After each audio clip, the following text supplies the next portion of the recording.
সকাল 2:30টার খবর প্রচারিত হচ্ছে বাঁশবাগানের কলাগাছ থেকে। সাথে আছে আমি লেবরা মিস্ত্রি। শুরুতেই শিরোনাম, দুঃখ শিরোনামটি হাতে আসেনি, ভাঙ্গা মোটর গ্যারেজে আছে, আসতে বলে দিব। এবার বিস্তারিত। গতকাল সুরমা নদীর ঢেউ ঢেউ আগুন লেগে যায়। মাছের কোনো ক্ষতি হয়নি, তবে একটি পুঁটি মাছ অন্ধ হয়ে গেছে।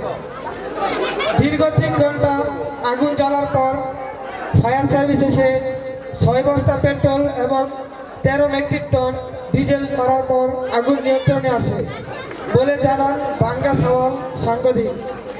রিপোর্ট করেছেন বিশ্ববার্তার, ক্যামেরায় আছেন চঞ্চলা বেগম।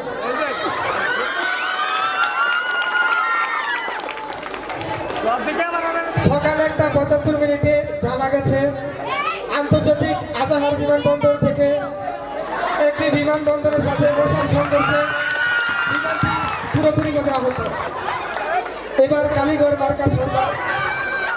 গতকাল সাধুর বাজারে বাইসাইকেলের সাথে ট্রাকের ধাক্কা লেগে ট্রাকের 6টা টায়ার উড়ে যায়। ট্রাকের 6টা টায়ারকে স্থানীয় ফার্মেসিতে ভর্তি করা হয় বলে জানান মিস্টার বাঙ্গা বাসুমা। এইদিকে পুরাগাড়ি মোড় থেকে একটি পুরাতন বদনা হারিয়ে গেছে। দীর্ঘ 6 মাস খোঁজাখুঁজি করার পরও সেনাবাহিনীরা পুরো বদনাটিকে উদ্ধার করতে পারেনি।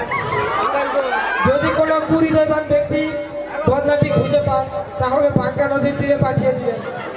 তাকে পুরস্কার হিসেবে 6টি ঘুষি এবং 8টি লাঠি করা হবে। দায়িত্বে থাকবে জুবায়ের আলা বেগম। এবার আন্তর্জাতিক সংবাদ। গতকাল রাশিয়ার এক গাঁজাখোরের মাথায় আগুন লেগে যায়। পরে রাশিয়ার প্রধানমন্ত্রী 3 কার্টন সেনাবাহিনী ও 5 কার্টন ফায়ার সার্ভিস এবং 10 বস্তা পেট্রোল মারার পর গাঁজাখোর ব্যক্তির মাথার আগুন নিয়ন্ত্রণে আনে। রিপোর্ট করেছেন ইব্রাহিম আক্তার সামিরা। গতকাল এক বিশাল অর্জন খেলার আয়োজন করা হয়েছিল, যেখানে 10 গাঁটটি মশা এবং 6 গাঁটটি ডেঙ্গু মশা দর্শক হিসেবে উপস্থিত ছিল, যার টিকিট নিয়েছিল $1 বিলিয়ন। এখানে আজকের খবর শেষ।